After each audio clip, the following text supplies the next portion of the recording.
Graça e paz, queridos irmãos, pastores, colegas de ministério, missionários, obreiros, pregadores da palavra de Deus, também, por que não, professores que ensinam, ministram a palavra de Deus na escola bíblica e em outros locais. Nós, no programa e no podcast Fé na Verdade, estamos estudando o precioso livro de John Stott, Eu Creio na Pregação. Este é um livro clássico, um livro já publicado há muito tempo, onde muitos conselhos, muitas lições, muitas experiências de pregadores que têm uma bagagem, uma carga de ministério pastoral, que tem o que nos acrescentar. E hoje nós estudaremos o capítulo 6 desse livro. O tema de hoje é Preparando Sermões. E como nós precisamos tratar desse assunto, porque a responsabilidade que Deus nos deu de pregar a palavra demanda e exige preparo. E nós não podemos ser relapsos, relaxados, não podemos deixar para a última hora, devemos tratar a pregação com todo o zelo que ela é digna, porque se trata de entregar a palavra de Deus para o povo de Deus, em nome do Senhor, na própria presença do Senhor. Portanto, é uma grande responsabilidade. E hoje nós veremos, como tem sido o nosso padrão, citações literais do livro. Veremos também que o próprio John Stott faz citações literais de outros grandes pregadores, enriquecendo assim o tema. E nós hoje temos mais uma vez conosco o pastor Norton Raik Lages, pastor da Primeira Igreja Batista de Manaus, que tem uma ampla experiência, são 56 anos de ministério, de pregação, e tem uma ampla bagagem que também compartilhará conosco. Então, eu acredito que será muito edificante. Pastor Norton, mais uma vez, muito obrigado. Seja bem-vindo ao podcast Fé na Verdade para o antepenúltimo capítulo deste precioso livro. Muito obrigado. Ok. Nós, então, começaremos, pastor, com o tema Preparando Sermões. É interessante, pastor, porque eu tenho escutado algumas entrevistas de alguns técnicos de times, quer de futebol, vôlei principalmente, e eu tenho ouvido alguns deles se tornaram, inclusive, conferencistas na área de liderança. E eu fico impressionado com a postura do treino, as afirmações de que toda a excelência do desempenho na quadra depende do que aconteceu antes da quadra. E eles falam de treinos exaustivos, de horas diárias. Por que não ficar uma hora e meia a mais, dando até chegar à perfeição das jogadas, enfim, da estratégia, uma dedicação assim bastante profissional para se preparar para que no dia, na quadra, eles estejam com 100% de desempenho. E nós, pastores, não é, temos essa responsabilidade tão grande de assomar o púlpito e de estar ali. E até uma brincadeira, você prepara o seu sermão de joelhos ou no joelho, né? Com anotações rápidas. Última hora. Na última hora, né? E é lamentável que isso aconteça. É fato que muitos pastores trabalham, né, tem uma carga horária de 40, 44 horas de trabalho, fora as outras responsabilidades familiares, e é lamentável que não disponham do tempo necessário para o preparo. No entanto, sabemos que tem muitos pastores que dedicam seu ministério, mas não dedicam-se a preparar-se para pregar, o que é uma lástima, né? Sobre esse assunto, pastor, qual a visão geral do irmão sobre o preparo do sermão? Não há qualquer dúvida que por causa da magnitude do nosso serviço, pregando a palavra, é necessário preparo. E graças a Deus que alguns de nós temos tempo para isso, não é? Porque de fato temos o sustento adequado da igreja. É tão lamentável que muitas igrejas, por falta de condições até, mas nem sempre por falta de condições, às vezes é por falta de visão. Sim. Visão da própria igreja, que não apoiando o pastor como deve, ele é praticamente obrigado para fazer frente às necessidades da sua família e necessidades básicas. Aí eles têm outras atividades, outros empregos, às vezes mais de um até, e aí ficam de fato impossibilitados. Alguns deles pagam altíssimo preço para ainda se preparar de alguma forma, mas é de uma maneira finalmente inadequada, porque preparo, o estudo da palavra de Deus exige muito tempo para leitura e meditação naquilo que será o material bíblico da mensagem. É verdade. E é triste que em muitas igrejas a pregação é tão falha, é tão fraca, não é? E a igreja acaba sofrendo grandemente com isso.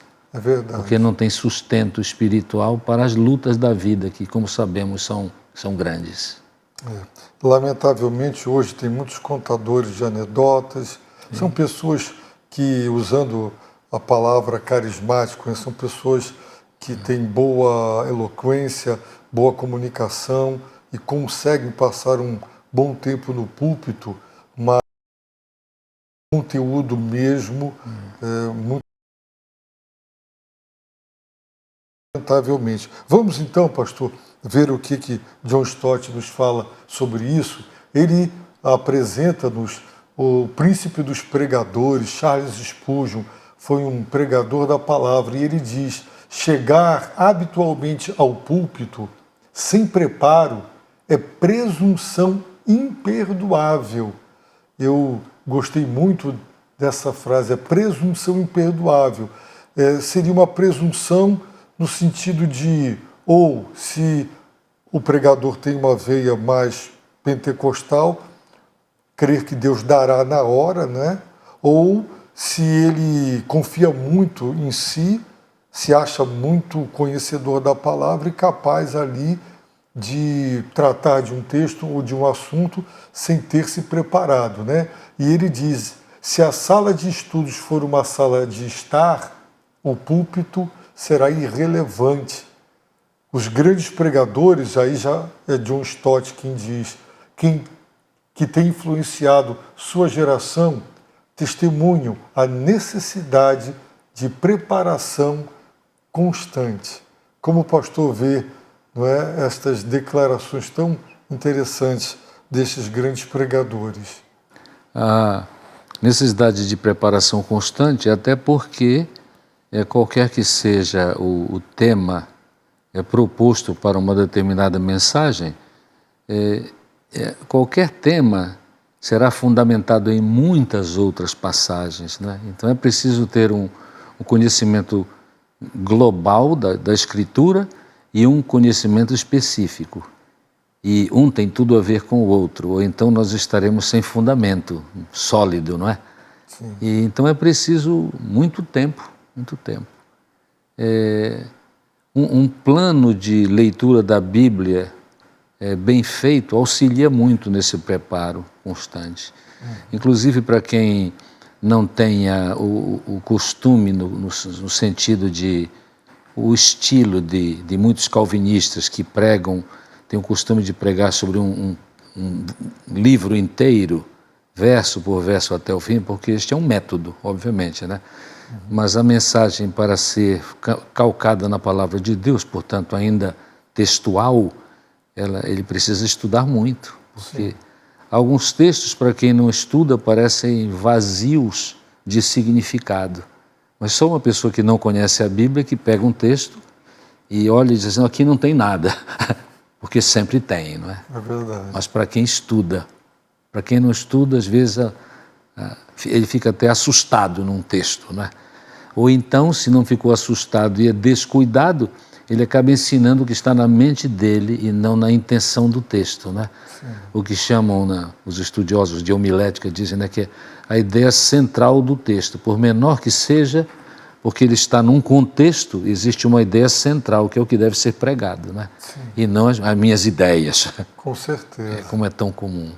Ok. Ele, então, apresenta essa pergunta: como nos prepararemos? E, sabiamente, ele deixa claro, né? Não existe um modo único de preparar sermões. Cada pregador precisa elaborar o seu método, de acordo com o seu temperamento e situação, e é errado imitar os outros de modo acrítico. Mesmo assim, podemos aprender uns com os outros. E ele apresenta, pastor, 6 etapas, através das quais a maioria entre nós acha necessário passar. Vejamos então quais são essas 6 etapas. A primeira dela é a escolha do texto, né? Escolha o seu texto. Por quê? Porque tomo por certo que teremos um texto, isso porque não somos especuladores, mas expositores. Seja uma pregação, mesmo que não seja sequencial, como o senhor já mencionou, e mais tarde nós veremos que ele sugerirá sequências, todo o texto precisa ser exposto, né? O pregador é um servo do texto, um servo da palavra. E eu gosto de ilustrar, eu acho que até que já disse aqui, se você vai a uma casa e você quer ajudar a servir, nós vamos colocar na bandeja o que o dono da festa providenciou, não é? E aí você vai aos convidados e serve. Deus providenciou a palavra e nós, seus garçons, vamos apenas oferecer às pessoas aquilo que Deus, né, trouxe, colocou em nossas mãos para servir. E aí ele diz: como, porém, escolheremos o texto para um sermão específico? O senhor já entrou um pouquinho ao dizer, né, o que disse: se estudamos regularmente a Bíblia e mantemos anotações dos nossos estudos, nossa memória se torna semelhante a uma despensa bem suprida de alimentos, e os textos bíblicos formam filas pedindo para ser pregados. Né? Fica claro que a riqueza da leitura bíblica devocional e dos estudos, o pregador que realmente tem essa disciplina, ele terá mais textos para serem pregados do que domingos, né? E já ouvi pastores dizerem das suas crises de sábado à noite ainda não saberem o que vão pregar, não saberem. Isso revela uma falta de mergulho na palavra, né, pastor? Sim. E outra, saber qual é o texto sobre o qual vai pregar com antecedência, traz uma outra coisa muito positiva, que é o fato de que o preparo do culto pode ser tão ligado ao tema que ajuda a fixação da mensagem que é pregada. Fica um auxílio muito grande, né? Eu já há muito tempo, há muitos anos mesmo, tenho a prática de, no máximo, no mais tardar, na semana anterior à pregação, dizer para a pessoa que me auxilia, muitas vezes é o ministro de música da igreja, quando ela tem, ou se não, o próprio pastor que já sabe o que vai pregar, e se na igreja dele ele é que faz tudo isso ainda, né?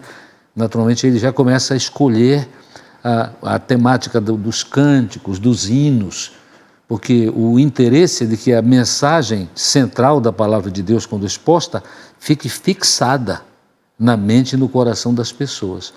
Mas há um outro perigo, uma outra dificuldade que eu noto, e notei especialmente em algumas visitas que eu fiz aos Estados Unidos no passado, é que eu considero muito triste quando a mensagem é tão bem preparada e há um descuido a respeito de como o culto termina, onde aquele texto foi pregado. Porque muitas vezes, logo após a pregação, tantas vezes muito inspiradora, um texto bem preparado, acontecem algumas coisas que praticamente retiram da mente dos ouvintes o que foi pregado. Como, por exemplo, muito comum nas igrejas que se descuidam dessas coisas, os líderes que se descuidam disso, do término do culto. Todo culto deve ter uma consistência, em termos de mensagem, assim entendo. É que, por exemplo, logo após uma maravilhosa mensagem, na tela da igreja, como muitas igrejas agora, várias promoções a respeito de como será o lazer da igreja nos próximos 15 dias. Quebra completamente. Aí vem à minha memória aquele texto do Novo Testamento que diz que vem o diabo e tira a mensagem, não é? É incrível isso. Sim. Mas acontece muito em nossos dias, por causa da nossa quase que escravidão a algumas comunicações via tela, não é? Então não se tem cuidado nenhum a respeito de como o culto se processa, que deve haver uma coerência na mensagem durante o culto, e o término, né? Porque estraga completamente. Por exemplo, outra que acontece muito em igrejas brasileiras, avisos, inclusive mal feitos, no término da mensagem, acaba completamente na mente de muita gente. Porque se voltam para outras coisas, em vez de sair para casa para até comentar com a família alguma coisa que ocorreu e que tocou a vida de alguém, né? Tudo some ali, que vem outras ideias, outros interesses. Com certeza. Tenho visto muito isso. São coisas a evitar, né, pastor? E, dando sequência, ele fala que existem 4 fatores principais que influenciarão nossa escolha do texto. Então, das 6 etapas que todo pregador percorre, na primeira etapa, escolher o texto, ele apresenta aí 4 sugestões. A primeira etapa, ou a primeira sugestão, é o fator litúrgico. A maioria dos cristãos observa pelo menos 3 festas cristãs por ano: Natal, Páscoa e Pentecostes. E aí ele sugere que tais datas possam ser também tratadas do púlpito. O irmão tem esse hábito de seguir nessas datas, pregar especificamente sobre esses assuntos? Eu tenho pregado sempre a respeito desses 3 temas gerais, mas de fato eu não tenho chamado muita atenção ao Pentecoste como se fosse um fator litúrgico, sim, não é? Mas Natal e Páscoa. Uhum. E eu descobri uma coisa no meu ministério aqui em Manaus, é que quando minha esposa e eu chegamos aqui a primeira vez, eu notei que a Páscoa era quase que uma festa desconhecida na igreja na qual eu vim servir. A Páscoa. O Natal, sim, mas a Páscoa, não. E para mim isto foi muito incrível, porque se Cristo não ressuscitou, é vã a nossa fé. Uhum. Mas havia esta lacuna mesmo. E eu e minha esposa comentávamos, e felizmente, né, ao longo desse tempo tem mudado, né? A Páscoa tem se tornado uma festa muito significativa. Então é uma boa sugestão aproveitar datas históricas para falar, né? Sim. Muito bem. A segunda é o fator externo. Algum evento na vida da nação, alguma questão de debate público, não é? Ou alguma outra catástrofe. O senhor tem esse hábito de... ocorre aí um tsunami com muitas mortes, uma guerra, uma pandemia, ou essas marchas que acontecem aí, contrárias à família. No próximo bloco, o senhor compartilha conosco se o senhor lança mão desses acontecimentos para poder aproveitar o momento para pregar, tá bem? Nós voltaremos já no próximo bloco, dando prosseguimento com o capítulo 6 do podcast Fé na Verdade, baseado no livro de John Stott, Eu Creio na Pregação. De volta para o segundo momento do podcast Fé na Verdade, estudando o 6º capítulo do livro Eu Creio na Pregação de John Stott. O tema do capítulo de hoje é Preparando Sermões. Pastor, o fator externo, segundo John Stott, é também um incentivo para escolher textos e pregar de acordo com acontecimentos da vida cotidiana. O irmão tem esse hábito, o irmão segue outra linha. Qual é a sua postura e o conselho que o senhor dá para os pregadores? Os eventos são importantes, mas eu creio que nós precisamos ter muito cuidado, porque na maioria destes eventos, por causa das emoções envolvidas, muitas vezes o que acontece com os membros de uma igreja é que eles ficam às vezes envolvidos e dependendo do tema até de um lado ou de outro. Então eu creio que há temas correlatos a estes acontecimentos que com sabedoria, orientado pelo Espírito Santo de Deus, nós podemos pregar. Mas quanto ao evento direto, eu não uso isso. E eu não uso por uma questão de decisão pessoal. Eu acho que é importante o preparo e quando, vamos dizer, há uma corrida armamentista e talvez um tema seria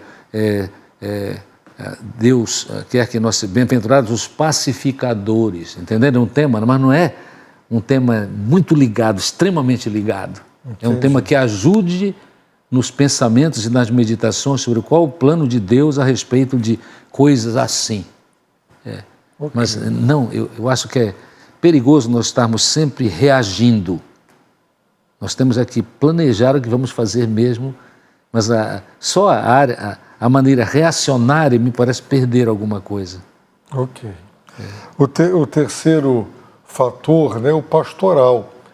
Frequentemente se diz, e com toda razão, que os melhores pregadores sempre são bons pastores por saberem as necessidades e problemas, dúvidas, temores e esperanças dos membros da igreja. Então, ele apresenta o fator pastoral como um fator importante na escolha do texto. O pastor vai procurar o texto para pregar à luz daquilo que durante aquela semana ou semanas ele teve no gabinete pastoral, alguma coisa assim. Como o senhor vê esse terceiro fator, pastor? Eu considero o fator mais importante, porque, e não é só porque isto vai, vamos dizer, você vai tirar do coração, isso vai fazer catarses quando tratar disso, é porque as pessoas precisam de ajuda e a ignorância do povo que sofre, mesmo na igreja, é muito grande a respeito, por incrível que pareça, a respeito dos recursos que tem à sua disposição. Porque o problema de falta de leitura da palavra de Deus não é um fenômeno só na vida de alguns pastores, é de muita gente na igreja, nos nossos dias. Então, muitas vezes estão passando por uma crise enorme de relacionamento e, de fato, não estão ligando a solução daquele problema com a solução da palavra de Deus. Então, problemas de família se destruindo, né? Filhos de boas famílias entrando no mundo das drogas. Então, como é que a gente soluciona isso? Então, fortalecer, por causa do conhecimento da igreja, para mim, é a principal maneira de descobrir o que devemos pregar. Ok. O quarto que ele apresenta é o fator pessoal. Sem dúvida, os melhores sermões que pregamos à congregação são os que primeiramente pregamos a nós mesmos. Quando o próprio Deus fala conosco, por intermédio de um texto das Escrituras, tornando-o luminoso para nós. Então, ele continua a brilhar com glória divina quando procuramos abri-lo diante dos outros. Eu vejo que esse, para mim, talvez seja o mais forte, porque realmente, quando na nossa leitura Deus fala conosco, nos alimenta, adverte, exorta, consola, conforta, entregar para o povo de Deus aquilo que Deus ministrou na nossa vida.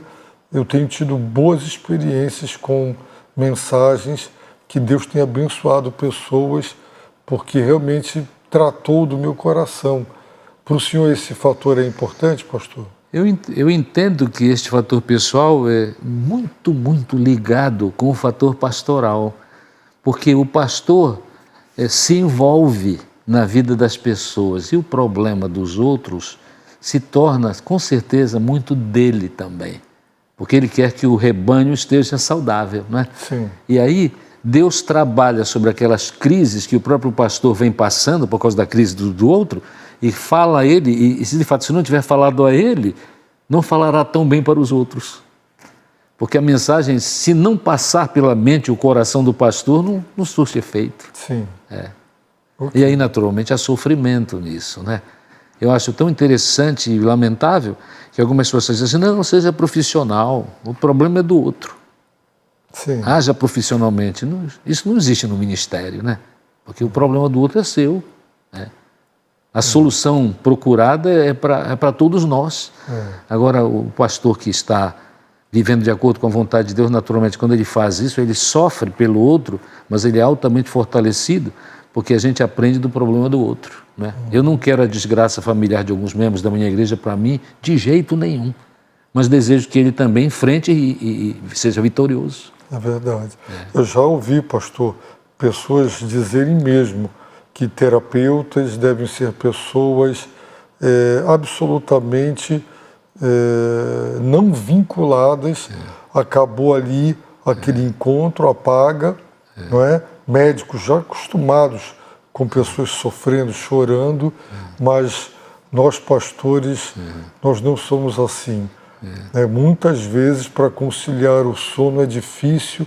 Quando você vê uma esposa ferida pelo adultério do seu marido, ou vice-versa, quando pais estão sofrendo com filhos doentes, ou, como o senhor mencionou, nas drogas, nós amamos a igreja e os irmãos, né? E não conseguimos. Muitas vezes é preciso mesmo ajoelhar, orar e lançar essa ansiedade sobre o Senhor, senão atrapalha inclusive o nosso sono, né? Eu já sofri muito com isso, mas também aprendi a entregar para o Senhor e o Senhor é o Deus dos irmãos, senão a gente entra em colapso emocional, né? Sim, Pastor, vamos adiante. A segunda etapa, né, ele falou de 6 etapas que um pregador, via de regra, quase todos percorre. O primeiro, escolher o texto. A segunda, medite sobre ele. Certamente, o texto do domingo deve, no mais tardar, ser escolhido antes da segunda-feira anterior, a fim de que alguma coisa do processo de incubação possa se realizar. Ler o texto, relê-lo de novo e fazer toda a leitura outra vez. Entre no texto como a abelha faz com a flor da primavera, ou como o beija-flor que faz com o hibisco para lhe extrair o néctar. Morda-o como o cachorro faz com o osso, chupe-o como a criança chupa a laranja, rumine-o como faz a vaca. Eu gostei demais dessas declarações, e principalmente a palavra incubação, né? Porque a gente pega aí uma virose, o vírus entra, mas ele fica ali, 10 dias depois é que a coisa explode. Perfeito. Né? E, assim, eu acho bom ter um plano de leitura bíblica, mas às vezes teve um pastor muito conhecido na nossa denominação e um irmão admirável mesmo, né? E ele fez conferência na igreja. E ele lia, me parece, e todos sabiam desse hábito dele, de 20 ou mais capítulos da Bíblia, ou ele lia a Bíblia várias vezes ao ano, e estávamos no culto, a igreja estava em adoração, louvando, e ele sentado para dar conta de cumprir a meta diária. E ele não estava nem adorando, né, participando do culto. Então, essas leituras muito rápidas em grandes quantidades geram uma leitura superficial, não é? E aí ele sugere essa incubação, ler, reler. Eu gosto de ler numa versão, ver as demais versões, não é? Para que a palavra penetre, né, na nossa mente, no coração. O senhor também tem essa experiência, pastor? Eu tenho. Inclusive, hoje de manhã, a pia da nossa casa tinha muita louça suja. Aí eu disse para minha esposa assim, eu disse, olha, eu vou ler mais um pouco da Bíblia e aí quando eu estiver ruminando, eu vou lavar os pratos. O que fiz. Sim. Porque eu queria alguma coisa na minha cabeça, né? Porque lava-prato é uma coisa tão comum, a gente já fez muitas vezes, né? Então não precisa, não tem nenhuma exigência intelectual.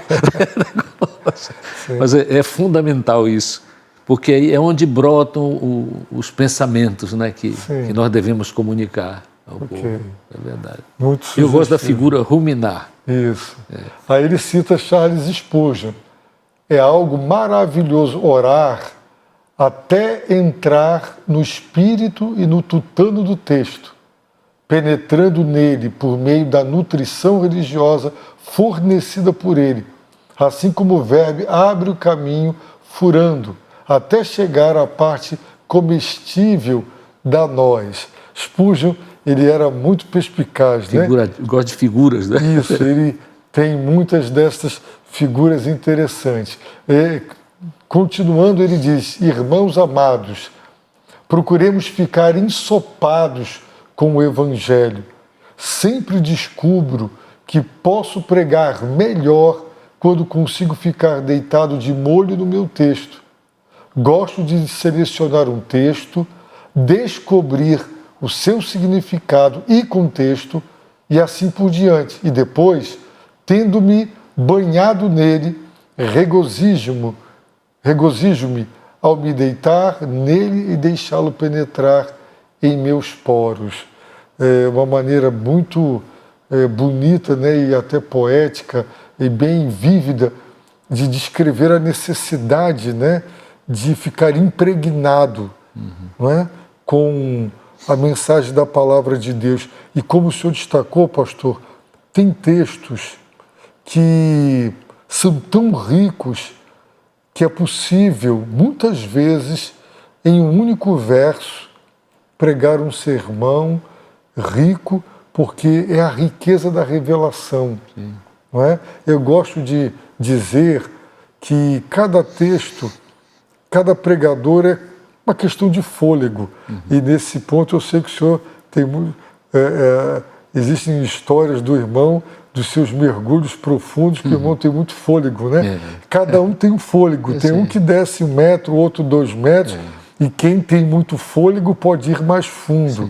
Eu acredito que cada texto bíblico ele tem uma profundidade, e dependendo do fôlego de cada pastor, né, que realmente foca, concentra.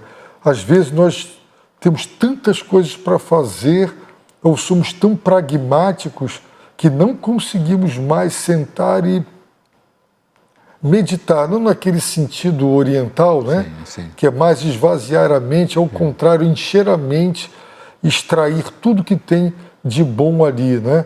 Como é que é a sua experiência nesse sentido, pastor? É assim, tão agradável, né? A gente ler um texto e às vezes é um texto escolhido por causa de uma necessidade, como nós já falamos. Aí você lê 1 vez, 2 vezes, 3 vezes, aí vai lendo e vai tendo ideias, Deus vai trazendo outros textos correlatos, experiências bíblicas, né?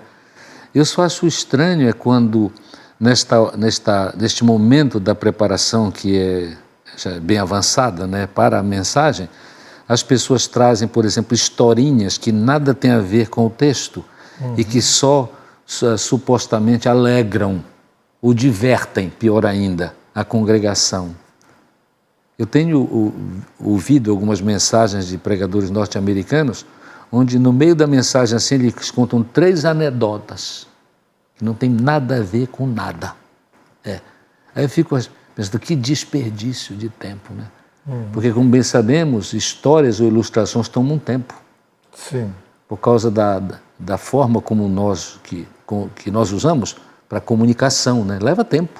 Sim. Aí 5, 10 minutos vai rapidamente ali numa coisa que não tem nada a ver com nada. Sim. E que foge do texto. E não pode fugir, não é? É verdade.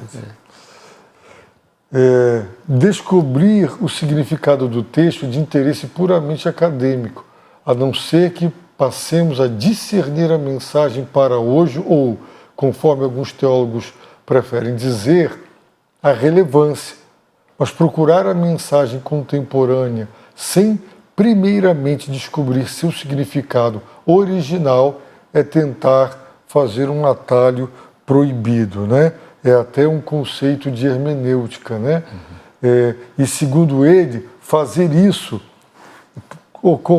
ocasiona 3 consequências desagradáveis: desonra a Deus, abusa da palavra e engana o povo, né? Quando você busca mais a relevância em detrimento da mensagem original do escritor. Durante todo o tempo devemos orar, clamando humildemente a Deus por iluminação da parte do Espírito da verdade. A meditação cristã é diferente dos demais tipos por ser a combinação de estudo e de oração. Outros estão muito diligentes na oração, mas quase nunca se ocupam com o estudo sério.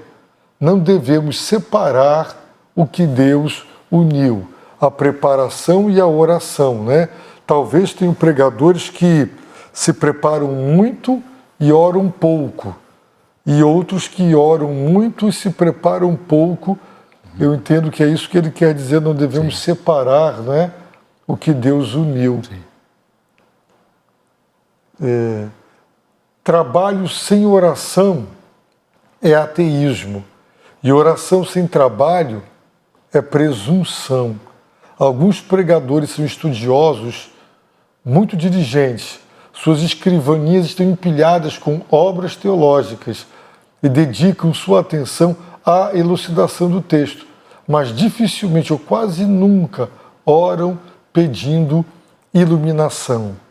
Eu gosto dessas colocações, pastor, porque no seminário nós aprendemos que todo sermão deveria ser produto de estudo, de pesquisa, não só a nossa meditação, aquilo que entendemos e que Deus nos deu, mas também comentários, etc.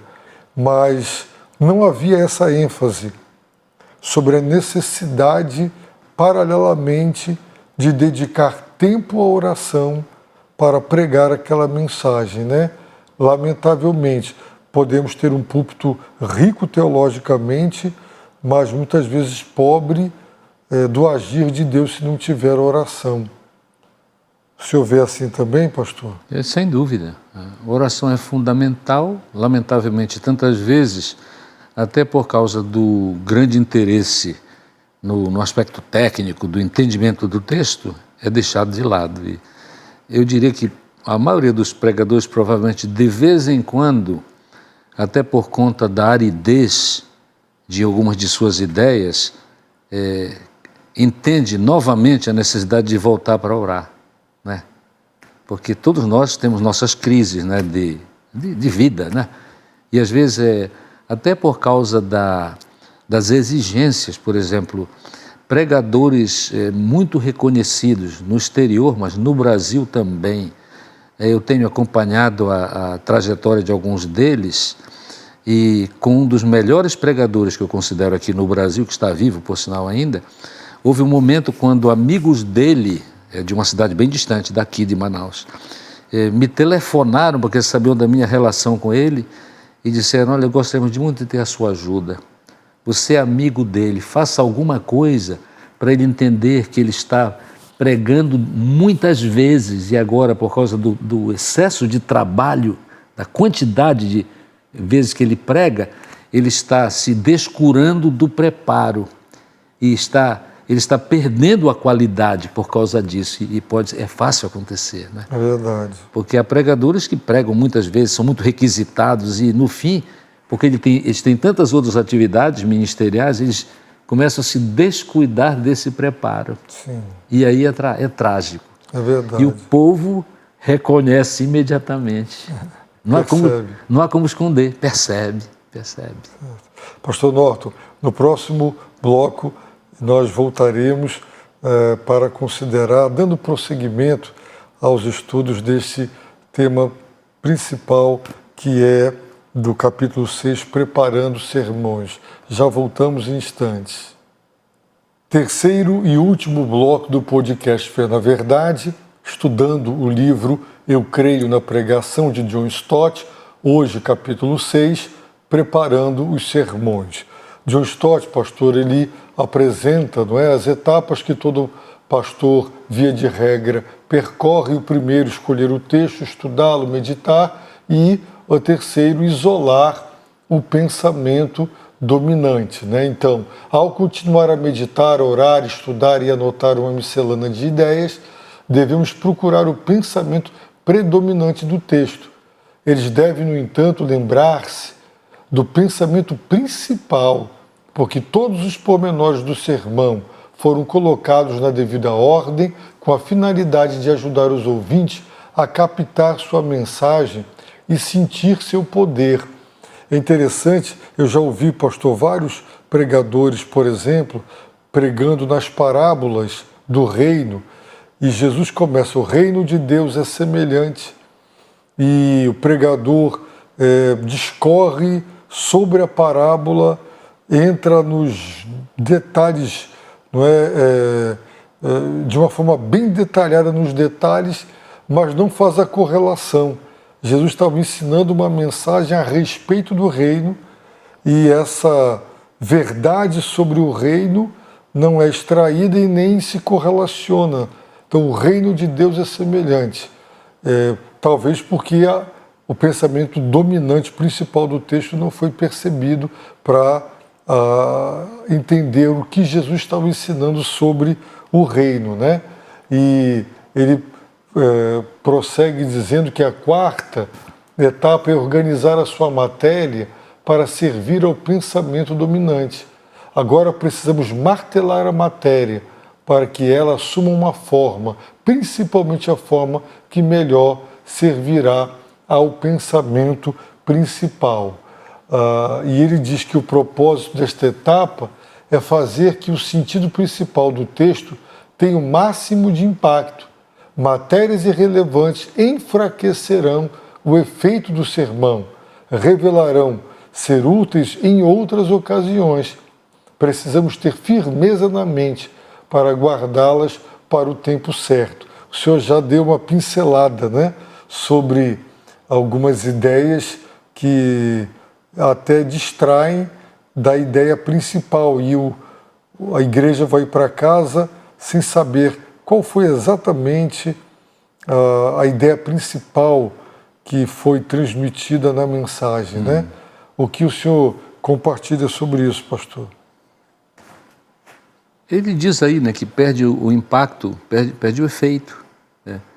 Porque as ideias ficam, no fim, vagas, não levam em conta a ideia central, que é outra forma que os professores de homilética ensinam. A ideia central do texto é exatamente a mesma coisa. É esta questão de ter uma linha mestra, e os pontos vão simplesmente enriquecer, ou melhor, explicar esta linha mestra, para que fique gravado no coração a mensagem. Ok.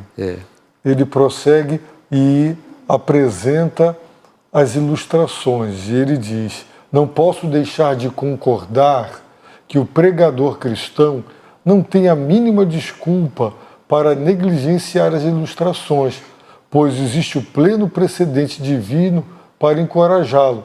A Bíblia fervilha de ilustrações, especialmente de comparações.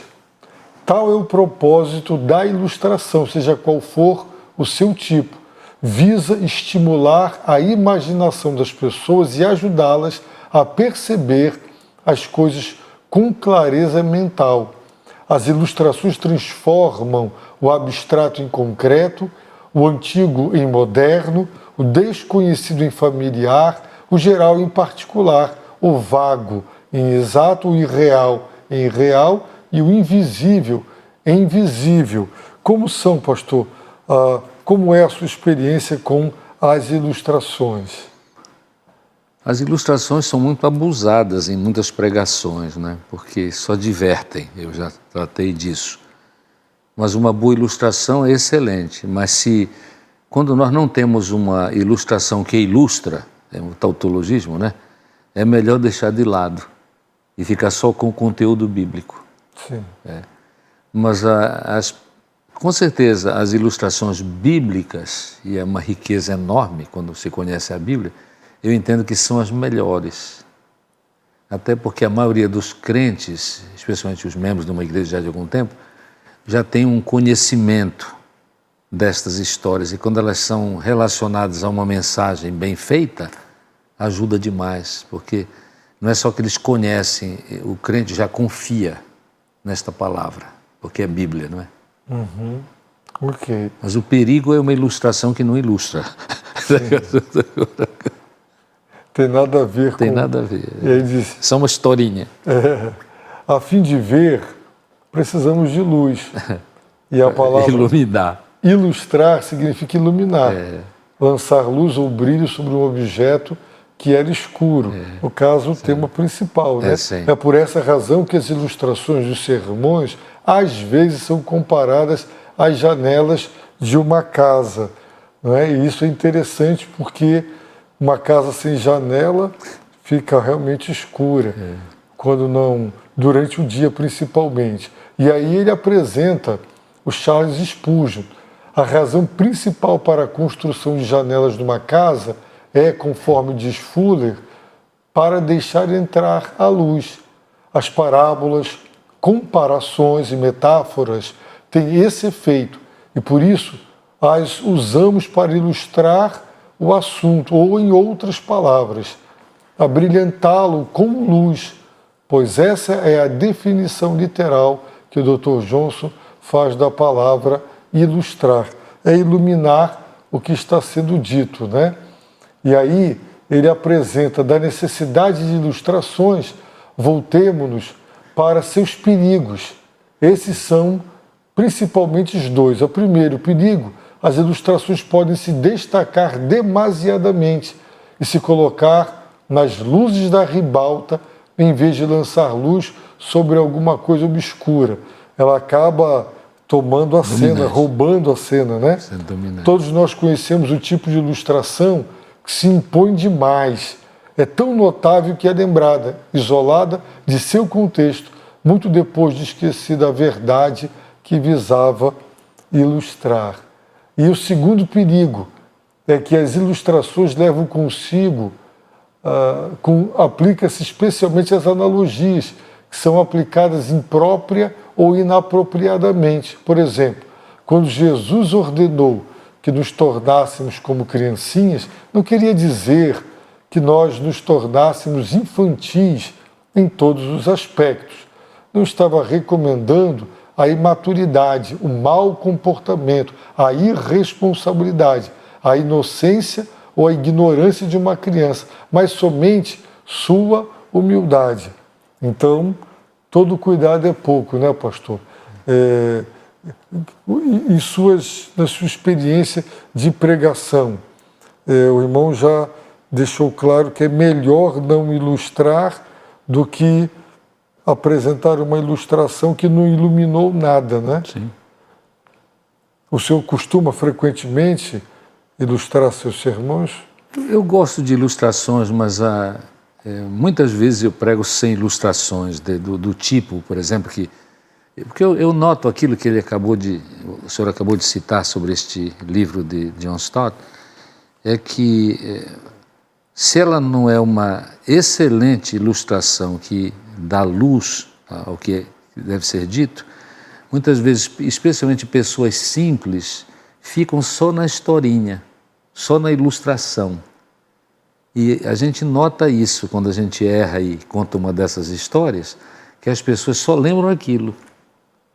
Não lembram o que era fundamental, era essencial. Então é algo que precisa ter muito cuidado. O perigo é real. Ok. Se houver má utilização. Ok.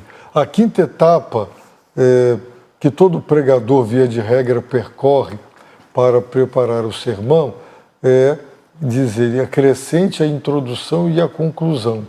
Parece essencial preparar, em primeiro lugar, o corpo do sermão. Se começássemos pela introdução ou conclusão pré-determinada, quase forçosamente torceríamos o texto para se enquadrar nela. Em vez disso, começamos pelo corpo do texto. Somente então poderemos completar o corpo ele fornecer cabeça e cauda, ou seja, introdução e conclusão. Eu acho um conselho sábio, né? Sábio, sim. Por exemplo, eu vou lhe apresentar. Se eu não o conheço, como eu farei a apresentação, né? Sim. Primeiro, eu preciso conhecê-lo para ser capaz de introduzi-lo, né, e apresentá-lo. É muito sábio isso. Aí ele trata da introdução. É essencial uma introdução, que não deve ser longa nem breve demais. A introdução comprida deprecia o sermão e o destitui de impacto. E eu acho interessante isso, pastor, porque já ouvi pregadores fizeram uma introdução tão grande, tão ampla, e disse, agora eu vou começar a expor o texto já com 20 minutos. Realmente desestimula até a congregação, né? Ou entrar num detalhamento muito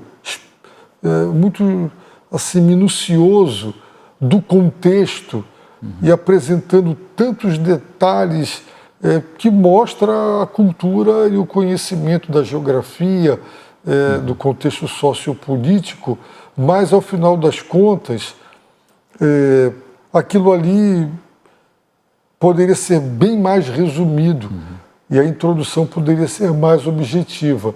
Então, uma boa introdução serve a dois propósitos: desperta o interesse, estimula a curiosidade e aguça o apetite para querer mais. Ela, a introdução, introduz o tema ao levar os ouvintes para dentro dele, não é? Deixa claro assim, pelo andar da carruagem o que vem, né?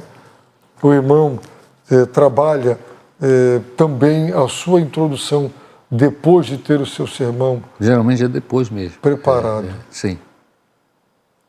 E a última coisa, logo mais vem a conclusão, né? Mas na introdução é para só mostrar o interesse. Eu tenho ouvido alguns pregadores jovens recentemente e eu creio que há uma linha de preparação de mensagem agora, que é trabalhar demais, muito tempo mesmo, a necessidade humana do que ele vai dizer, mas demais, demais. E eu entendo que isso é uma linha mais recente a respeito de pregação. Eu acho que está meio exagerado isso, porque é só para que haja interesse nisso, não é uma explicação de todos os detalhes sobre os problemas humanos de hoje, não é? Eu acho que não é assim. Depressão, ansiedade, a pessoa pode acabar até dando uma aula... Uma aula de psicologia. Não é a finalidade. É verdade. Aí ele, ainda sobre introdução, ele diz que o modo tradicional de introduzir um sermão é apresentar o texto bíblico. É óbvio o valor desse início.